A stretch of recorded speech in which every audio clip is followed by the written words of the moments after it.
আপোনালোকৰ আগত অসমৰ এজন জনপ্ৰিয় যুৱ অভিনেতা কমল লোচন আৰু তেওঁ গোলাঘাটলৈ আহিছে হেঙুল থিয়েটাৰৰ পেণ্ডেলত অভিনয় কৰিছে কালি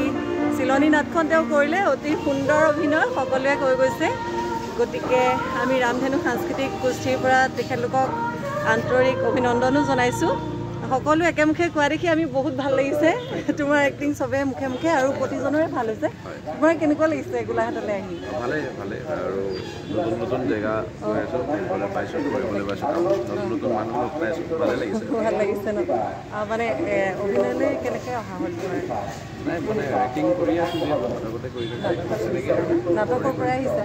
সেইকাৰণে ইমান ধুনীয়া মানে হেৰি ঘপককৈ অহা নাই তুমি সেইকাৰণে মোৰ ভাল লাগিছে তোমাৰ এক্টিংখিনি মানে যিখিনি স্বতঃস্ফূৰ্ত হৈ আহিছে সেইখিনি মানে সকলোৱে ভাল পাইছে আৰু চবেই কৈছে যে এই ল'ৰাটোৱে মানে ক'ৰবাত MSI নাটক কৰা ল'ৰা হ'ব দেই ইমান ধুনীয়া নাটকখিনি মানে অভিনয় ফুটি উঠিছে তোমাৰ খুব ভাল লাগিছে আৰু আগলৈও আশা কৰিলোঁ আমি আশা কৰিছোঁ বহুত ওপৰলৈ তুমি যোৱা আমি সদায় মানে তোমাৰ বাবে প্ৰেৰণা যোগাই থাকিম ঠিক আছে আহিবা আকৌ গোলাঘাটত